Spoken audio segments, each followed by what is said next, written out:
if we haven't met, my name is Jason, and I am honored you're here. You're here on a holiday weekend. You know what I'm saying? Like, you could be at the beach right now, but listen, the Lord is pleased with you. If you are worried about, am I good with God? You showed up on a 4-day weekend, so props to you. It is so good to be with you, everybody. I'm excited today to kick off kind of just a one-part little standalone message. Instead of doing a series, which we normally are in today because of the holiday weekend, I just wanted to bring you a special message called Taking Ground, and I'm going to get into that in just a moment. But before I do, I just want to say this. Today's message is going to be kind of a family meeting. It's a little different than normal. So if this is your first time here, I'm really glad you came because you get to kind of just kick back and see how we roll at Access. This will actually be really good for you to kind of observe how we roll as a church family. But this is really for our church people. Now, next week is really important. Now, we've been saying this for a while. Next week is what we're calling One Big Sunday. And One Big Sunday, people have been asking me, what's the deal with One Big Sunday? It's really one day when we ask everyone who calls Access their home church.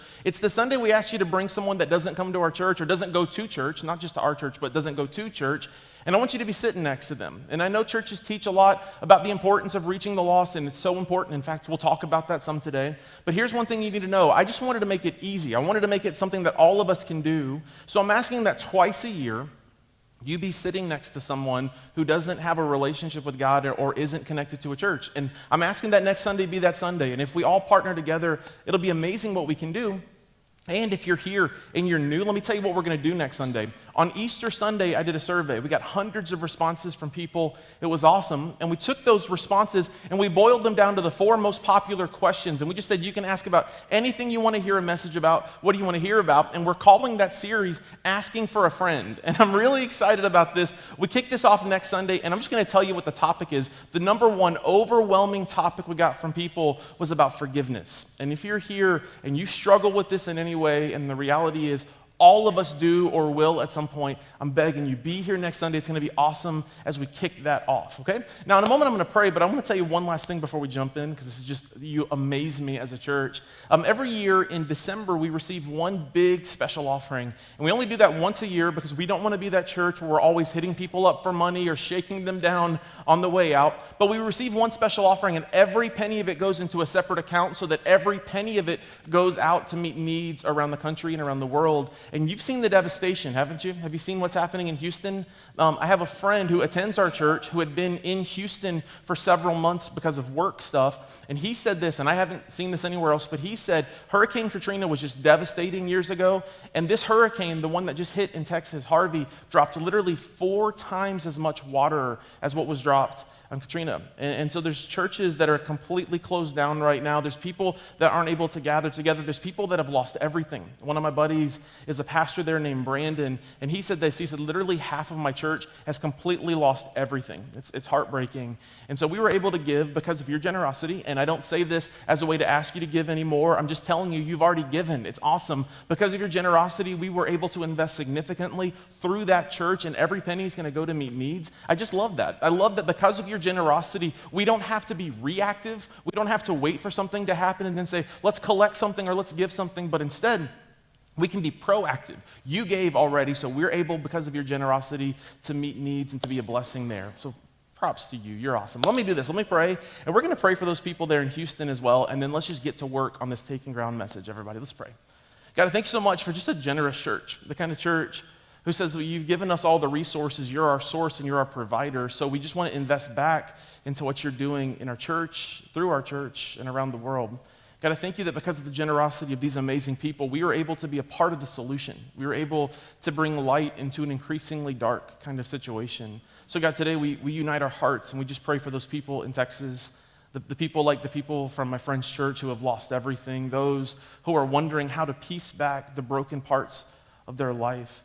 God, I pray for the church in Houston to rise up. I pray that thousands and thousands of people will come to know Jesus because of the love that they're seeing through the local church. So God, I thank you that we got to be a part of that solution. I thank you that we got to be love in that city. And I pray that you'll just continue to bless us so that we can be a blessing to those who are in need. Lord, we love you and we thank you for that. And God, today I pray that you'll speak to all of us. Just paint a picture for us, God, today of the kind of life we could have if we would fully engage with you. And Lord, for the Florida State and Florida fans who are bitter this morning, forgive them in Jesus' name. Amen. Let's get to work, everybody. Sorry about your loss. Today, I want to dig into this topic called taking ground. Now, taking ground is a phrase that I believe the Lord gave me at the end of last year for our church this year. And the simple concept behind all of it is that I believe that slowly but surely the Lord is giving us what he's promised to us. Now, 8 years ago, I had one of the weirdest days, one of the weirdest encounters of my life. I had LASIK eye surgery. I don't know if you've ever had LASIK surgery or surgery on your eyes at all, but since I did it, I've had many people over the years ask me, what was it like? And the closest example I can give is, I've never been abducted by aliens, but if I did, I think that's what it would feel like. It's just unbelievably strange, unbelievably weird. You feel sedated, and there's people poking and prodding in your eyeball. It's just a super weird experience. But I did it because I wanted to see better. The promise was that once this surgery happened, I would have 20/20 vision or better for a long time. And so I was super excited about this. And so the surgery happens, and before I got the surgery, I learned one sad detail about my eyes, which was that because of the type of eyes that I had to have what's called PRK instead of LASIK surgery. Now, let me explain the difference to you. LASIK is where they use a laser and they cut a flap around your cornea, they lift it, they do the lasers, and they put the flap down, and usually right away you can see 20/20 or better. PRK is a little bit different. What they do is your cornea, if your cornea is too thin, which my cornea was too thin, which of all the genetics the Lord could have given me to be too thin, he chose my corneas, which we'll talk about in heaven. Put that on my list.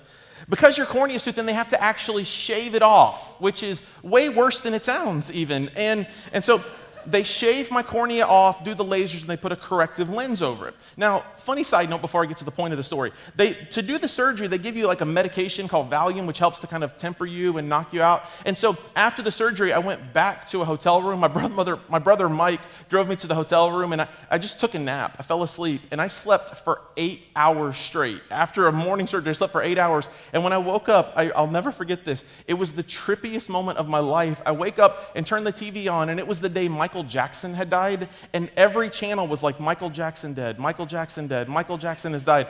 It just felt like I was in some sort of a weird dream I couldn't escape from. It was so strange.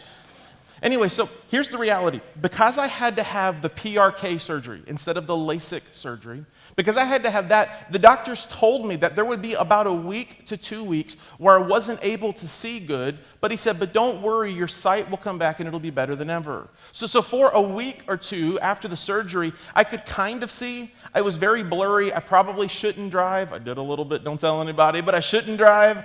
I just couldn't see perfectly. Everything was blurry and everything was just kind of shapes. There was no clarity to my vision, but there was the promise that eventually my vision would return. There was the promise. And so for a week, I struggled with the reality of the moment that I was living in. The moment I was living in was, I can't see perfectly, but I believe it's going to happen. Now, all of us know what it's like to live in that moment, to live in between your reality and the promise. All of us know what it's like in some capacity and in some way. We know what it's like to be living with the promise of something that is to come, but without the fulfillment of the promise, don't we? There is the tax refund check that we can't wait to get because we so desperately need it in order to pay certain bills off, and we're just waiting for the IRS to respond. There is the promise that you are going to get through whatever sickness or medical challenges you're walking through right now, and you know you're going to get better. The doctors have said, take this medicine and eventually you will recover from it, but in the moment, you can't see past the moment because you're stuck in the moment. It's like you're blinded to what is going to happen. You have children living at home that are just giving you all kinds of problems, right? They're giving you all kinds of grief, all kinds of problems, and you feel like the promise you have from the Lord is they're going to get better. They are going to live for him. You're living with the promise, but in the reality of the moment, you can't experience past what you're seeing right now. I've had this moment the last couple weeks. I am starting my doctoral program, and I have a stack of books on my counter that is this tall right now. And I know that the promise is that if I do my work, I will eventually get the doctoral degree. But right now, I'm living with the reality of I can't even read this much. Do you know what I mean? And so like all of us have experienced this in some level or another where there is the promise that we have, but we're living in the moment and we can't see past the moment. Now, I want to take that for a moment. If you can feel that, I want to take that and I want to ask you this question. What does that look like in your relationship with God? In fact, if you have your message notes, today I want to kind of wrestle through this question. Here's the question. What do you do when the promises of God don't match what you're seeing? What do you do when the promises of God, the promise of healing, what do you do when the promise of a healthy, happy marriage, What do you do when the promise of children who will grow up to know and love the Lord? What do you do when the promise of God doesn't match what you're seeing? What do you do in that moment? If you can understand that question, if you can feel the weight of that for a moment, I want to challenge you with this story from the Old Testament. Now, I absolutely love the Old Testament, and in the book of Numbers, which is, if you've ever read through the Bible, the book of Numbers is that book where you're like just dragging through page by page. But tucked away in Numbers 13 is this fascinating story about two guys named Joshua and Caleb. Now, to understand Joshua and Caleb, here's who they were and here's their backstory. First of all, their names are unbelievably significant to the story. Joshua means the Lord has delivered. Past tense. He's already done it. So I'm living from the position of the fulfillment of God's promise. God has delivered. Caleb means an absolute follower of God. These names aren't just names. They are significant to the rest of their story. Here's what you need to know about these two guys, Joshua and Caleb. Joshua and Caleb were Israelites, people from Israel, but they were born in slavery, born as captives of Egypt. And if you know any of the story of the Old Testament, the people of Israel, they were called God's chosen people, had been taken as slaves to Pharaoh in Egypt. And so for 400 years, for dozens of generations, the people of Israel were in slavery. They worked in the dirt, in the heat of the Middle Eastern sun all day for nothing, for virtually nothing at all except food to eat, and they were just abused and mistreated. It was terrible, terrible, terrible. But then God, in the book of Exodus, the Bible uses this phrase, with the power of his mighty outstretched arm, delivers the people from slavery, and he uses a man named Moses. Now remember, Joshua and Caleb, they're born into slavery, so their whole mindset, all that they know, everything they were raised around, everything that is a part of their story starts in captivity. They are in slavery. And God delivers the people, and that means Joshua and Caleb and all these people would have experienced the freedom of leaving Egypt. That they would have experienced the miracle. If you remember the story in Exodus, where the people they leave the captivity of Egypt, they're on their way towards this land that God's promised them, and on the way they're walking, and they walk straight into the Red Sea, and in the meantime, as they've been leaving, Pharaoh changes his mind, sends the army to recapture the people, and the Red Sea is in front of them, the people, the guards from Egypt are chasing after them, and God does a miracle. He says, Moses, extend your rod. So Moses lifts his rod, and the Red Sea parts, and it says that the people of Israel, 2 million of them, walk across on dry ground. Joshua and Caleb would have been 2 of the 2 million that walked across this. They experienced this miracle, right? And then on their journey towards this promised land, a land that the Bible metaphorically called the land flowing with milk and honey. Think about the picture of that.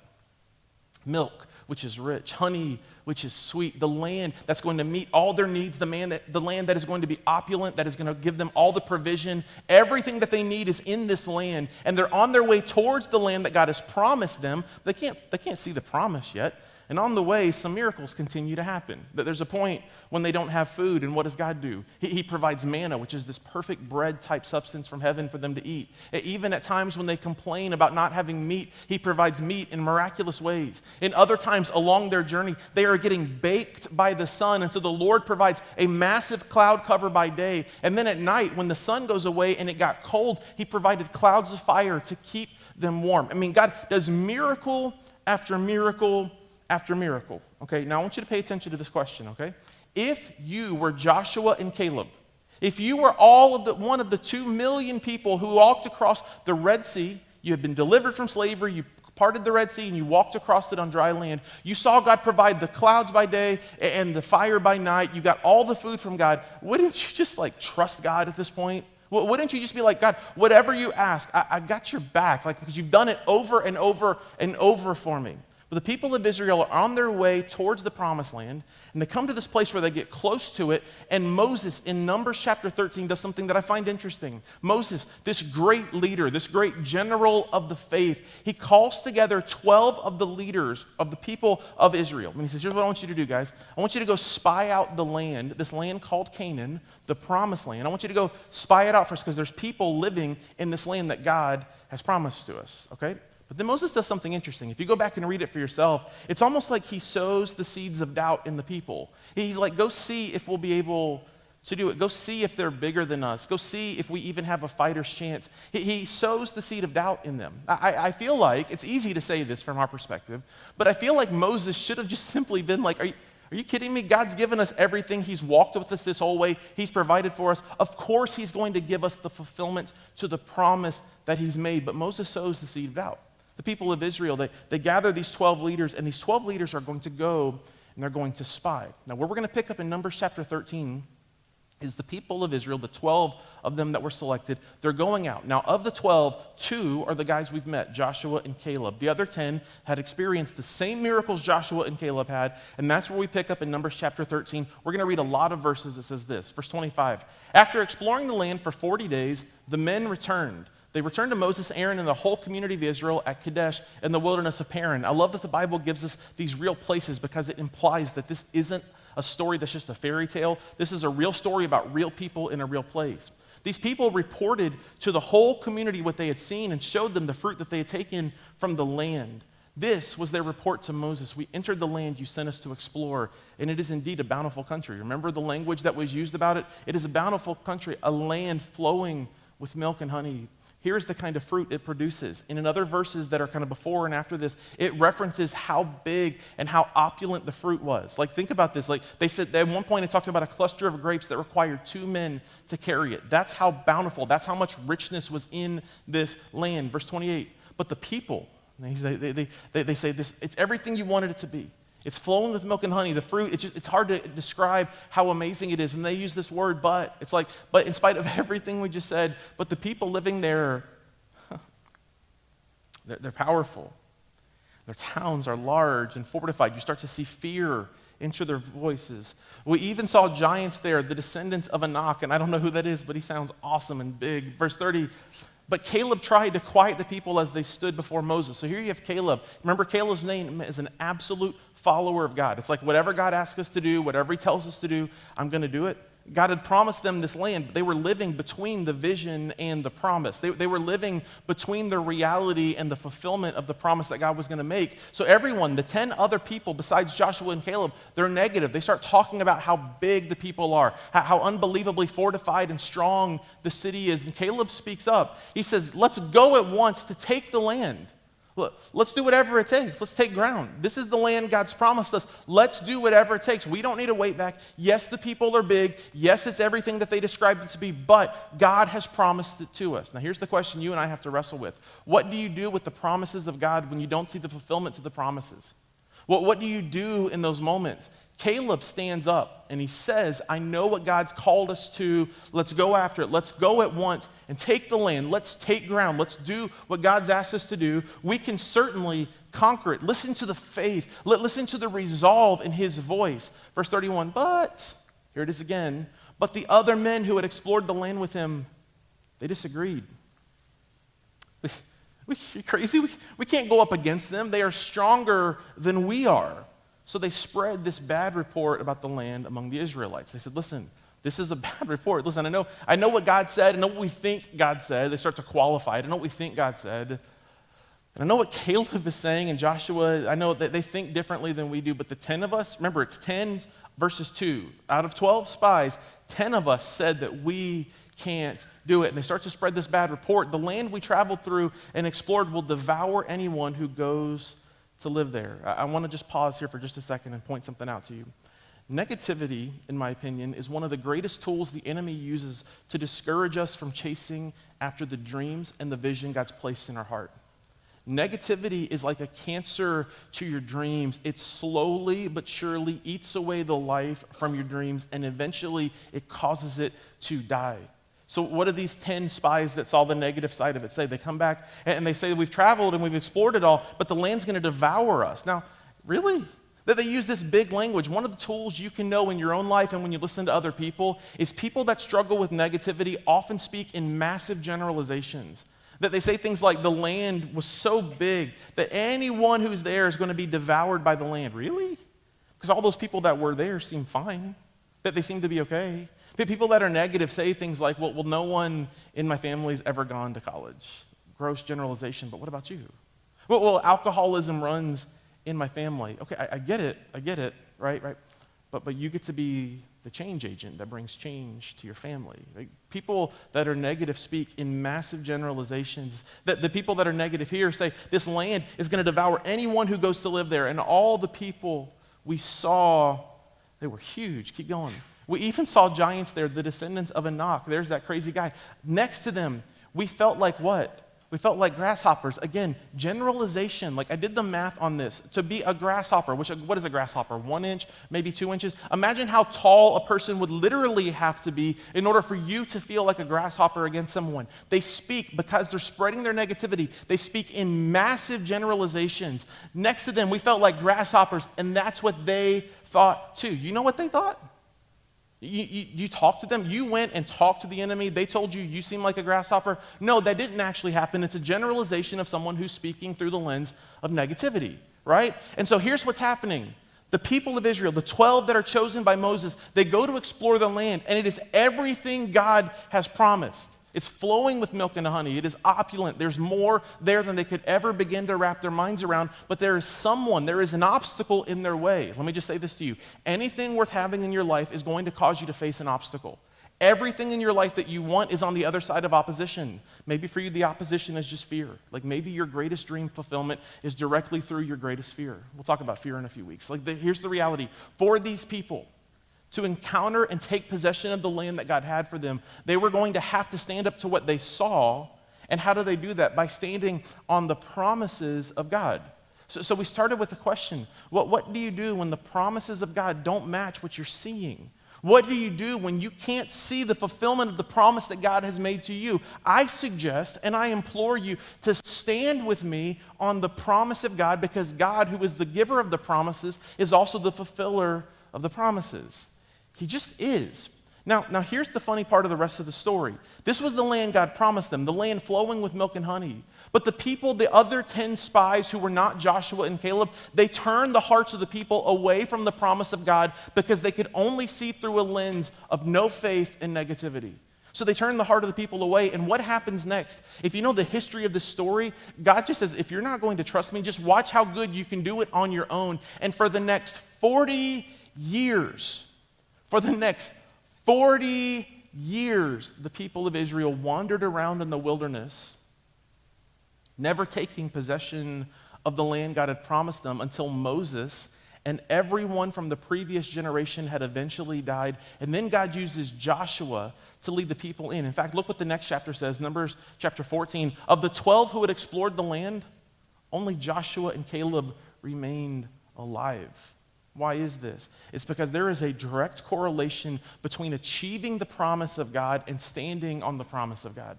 There is a direct correlation between fully leaning in and fully trusting your heart to God and experiencing the fulfillment of His promise. Years ago, I felt like almost every message I would preach, I would ask this question: how different would your life be if you fully trusted that God was capable of doing everything He had promised? How different would your marriage be? How different would your relationships be? How different would school be? How different would your finances be if you just fully trusted that the promiser is able to fulfill His promises? How different would it be? So here's what I want to do. Today, this is like a family meeting, like I said. Today, I'm going to challenge all of us to look in the mirror back at ourselves, and I want to ask this question: are we trusting the promises of God? Are we doing our part? You see, it's one thing to say, God, I trust you, I trust you, I trust you, but then sometimes our actions call us liars. And so my question and my challenge to you today is this: will you look with me in the mirror back at yourself? Remember this: Scripture was never intended to be a window that we look out at someone else and we judge them, but instead, it was intended to be a mirror that we look back and we ask the question, how am I actually living this out? Now, before I jump into these three areas, I want to just give you one illustration. I'm a huge sports fan. In fact, I wish that every Sunday I could give you tons of sports analogies. I just love sports, but I realize that not everybody does, so I don't. But here's one for you. Here's a fun one, okay? These last 2 seasons in the NBA, the Golden State Warriors have been just unbelievable. 2 seasons ago, they won more games in a regular season than any other team in NBA history, including the 92 Bulls with Michael Jordan. It's just amazing what they did. They're unbelievable. But this last season, I noticed this funny trend. Other teams that were inferior, that they weren't as good as them, would just try trash talking over and over through the game. And what I loved is the way that they played is often they wouldn't even talk back. They would listen to the trash talk, and then what would they do to respond? They would point up at the scoreboard. Why would they do that? Because at the end of the day, it doesn't matter how much good game you talk. What does the scoreboard say? At the end of the day, It doesn't matter if you talk about my mother, if you tell me how bad I am, it doesn't matter what you say, because at the end of the day, the only thing that matters is what? It's the scoreboard. It's the final score. And over and over and over, the Warriors were dominating and winning these games. Here's what I want to challenge you to do. As we look at these three areas, the first two are personal, the third one is for all of us together.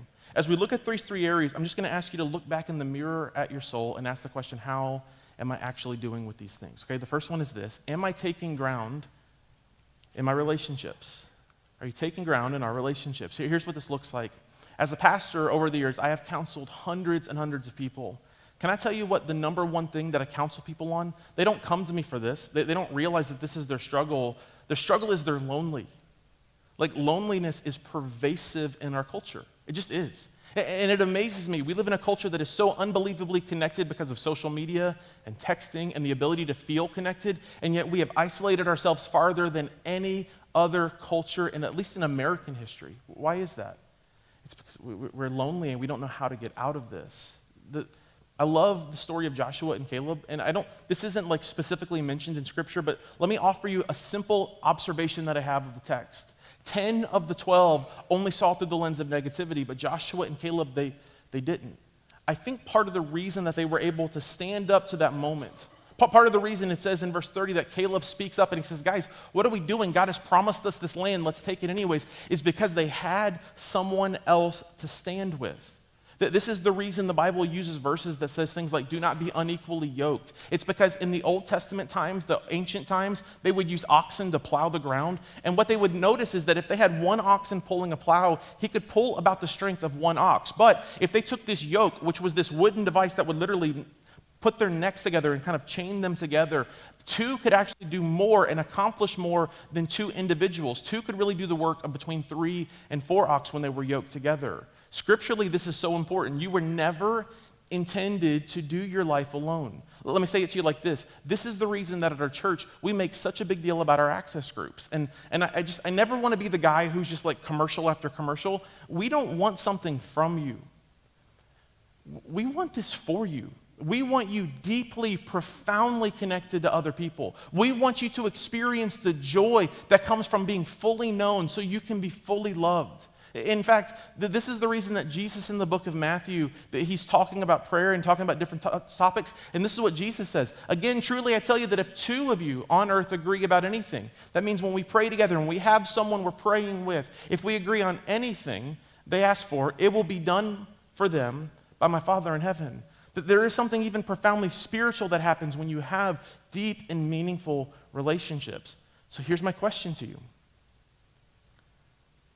Are you living in the promise of a fulfilling, life-giving relationship with other people? Or are you like more Americans right now, where you would just say, if I'm just honest, I'm just lonely. I don't have anybody. I'm imploring you, do whatever it takes. Group start in a few weeks. Maybe for you, it means taking a step of faith and having courage and stepping out and being a leader, being someone who would just open your house and lead a group. But whatever it looks like, you need to be intentional about taking ground in your relationships. So when you look in the mirror at yourself, are you doing this? Are you advancing in your relationships? The second area I want to ask you this really difficult, challenging question is this, is that are we taking ground in reaching the lost? And here's the reality. All of us know that this is our responsibility. We just do. And if you've gone to church for any length of time, you've heard it said, we got to reach the lost, reach the lost, reach the lost, to the point that this phrase has become white noise to us. To the point that if I were to ask you the honest to goodness truth, do the people who are around you who have no relationship with God know that there's anything different about you at all? Do they? Do the people who are closest to you know that you are in a life-giving, a life-changing relationship with Jesus? Do they know that it's happened? You see, the reality for so many of us is whether it's because of fear, whether it's because we've just slipped into a place of comfort, we've neglected, in my opinion, the greatest responsibility we have, which is to share the greatest joy that we have with people who desperately need to receive it. A couple nights ago, Friday night, I had a really cool opportunity. My wife and I went to some friends' house, people in our church, who have a daughter who is 18 years old. She's just graduated from high school. And for the next 9 months, she's going to be gone traveling the world with this amazing missions organization, using her life to reach people who are far from God, who have no knowledge of the life-saving relationship that they could experience through Jesus. She's going to be using it to reach people. And during this little service ceremony prayer time we had to send her off, that they recited some of her favorite verses. One is a verse that for my wife and I has become one of our life verses. It's in the book of Isaiah. Here, Isaiah just makes this declaration, this promise to God. He says this, "Then I heard the voice of the Lord saying, 'Whom shall I send? And who will go for us?' And then I responded. I said, 'Here am I, send me.'" Let me say this to you. If you and I will make this decision this week every day to wake up and just pray this prayer, that for the next 7 days, to have 7 days of insane courage, you will be amazed at the opportunities, the doors that God opens for you to share your faith and to invite someone to church. In fact, let me say it to you like this. This is the reason that One Big Sunday is such a big deal. What we have found typically every year is that the 2nd through the 4th Sunday in September are some of our biggest growth months. It's because people are getting back into rhythm, their kids are back in school, life is starting to slowly return to normal for them after the summer. We've seen more people come to know Jesus in those months than any other time in the year. What would it look like if for 7 days we just had 7 days of insane courage and we did whatever it took to say, I'm going to leverage my life to reach the lost? Whether that means sharing your faith, whether that means inviting someone to church, whatever it means, let's do it. Here's one quick fun story. A few days ago, my wife got a text from a lady in our church, and she said, I worked up the courage and I invited my hairstylist to church. And she said, oh, Jason is your pastor. He's been inviting me to church. I don't know who they are. I don't know who it is, but I just want you to know, like, I would never ask you to do something I'm not doing. I am all in on this. Whatever I've got, whatever it takes, let's be inviters. That means this week even. If you've got social media, use it. Is that an excuse to get you off of the hook of actually talking to someone? No, but it's a starting point. Like whatever we've got, let's leverage it to reach the lost. Look, let me say it to you like this. I believe next Sunday we could have more people make a decision to follow Jesus than we've had for the whole rest of the year combined. That'd be amazing. Let's do it together. Here's the third one. The first two are personal. The third one is it's about all of us together, and it's this. Am I taking ground in our church? Now, here's what you need to know. Early this year, I really felt like God had spoken to me that this was the phrase, taking ground for us. And here's what it looks like. We've been praying that God would open doors for us miraculously. We've been praying for so long. In fact, earlier this year, I just said, let's just start preparing. Let's start doing our part now, because what I know is eventually God's going to open the door, and we want to be ready. In fact, I think I said it like this. I don't want to be the most strategic pastor, and we don't need to be the most strategic church, because at the end of the day, 5-year plans sound great, but how many of you have ever actually lived a 5-year plan? Things change, right? Opportunities arise. To me, the best churches, the best leaders, the best pastors are not strategic, they're opportunistic, which means when God opens doors, they're able to walk through them. So we told you this, as a church, we've been tucking away every potential dollar that we can, and I asked you to give. And I just said, we called it our Taking Ground campaign. We started it this year. Here's just a quick update. Our prayer was that we would raise $250,000 and just set it aside so that when the day comes, we're ready to be able to put a down payment down, to renovate a facility, whatever that looks like. This is cool to me. You've already given over 100,000 of those dollars, and if our church will just stay true to their commitments, and if people that have said that they're able to give large towards the end of the year do, well, we should be able to hit this. Now, this is cool. There's a quick update. We're almost halfway there because of your generosity already. Here's my challenge to you. Some of you have said things to me like, well, it would be amazing, and my wife and I were going to do something at some point, but we haven't yet. Let me offer you one cool story. Okay, now, let me just preface it with this. I'm always really careful when it comes to giving stuff to never do anything manipulative. In fact, I hate manipulation. I run from it. We've already received the offering. In fact, we received the offering before we talked about the Houston floods because I didn't want you to feel compelled to give because you already gave, right? Let me give you this other story, though. This is cool. There's a young family in our church who hasn't yet given. They haven't yet they haven't fulfilled their promise, but they reached a point a while back where they just had it so heavy on their conscience that they wanted to be a part of this taking ground season in our church that they got together and they said, listen, we've got to make a commitment. We've got to write it down. We've got to invest in our church. And I don't know how it's going to happen. I don't know where it's going to come from. I just know it's going to happen. The guy told me this week that an amazing set of miracles happened, and he landed a contract which should give him somewhere between $8,000 and $10,000 additional dollars above his salary. And because of God's faithfulness to fulfill his promise, they're going to be able to fulfill their commitment to the church and then some. So let me just say it to you like this. God is the God of abundance. You don't need to necessarily worry how it's going to happen. You just need to be faithful to say, God, I'm going to stand on your promises even when I don't see the fulfillment of your promise. Let me end with this, and then I'm going to pray for you. Some of you in the Taking Ground campaign have made promises, or you made you made pledges, and you just haven't been able to keep your pledges yet. I'm challenging you, step out in faith and watch God fulfill his promises to you. Others of you, maybe you're new and you didn't even know we were doing this, but you want to be involved. Do me a favor, on your way out today, go by the big Next Steps area in the lobby, and there's cards there that you can use. Just let us know you want to be a part of it. And what I believe is there's going to be a day when God opens a door. People say to me all the time, have you thought about getting a building? I'm like, I've thought about punching you in the face. Like, that's of course I've thought about getting a building. Are you kidding me? Yeah, I do believe that God's going to open a door. We are knocking on every door. We are just waiting for God to open the right opportunity for us, and we're going to step through it because of your generosity and because God is the fulfiller of his promises. Okay, let me end with this. How do we take ground in our relationships? How do we take ground in reaching the lost? How do we take ground as a church community?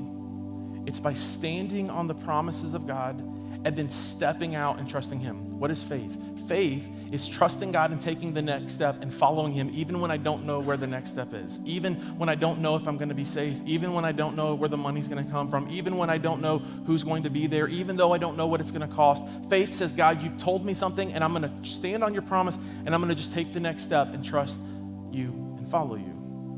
So what would it look like if all of us together just made this decision together that we're going to stand on the promise of God, and we're going to take a step towards having life-giving relationships?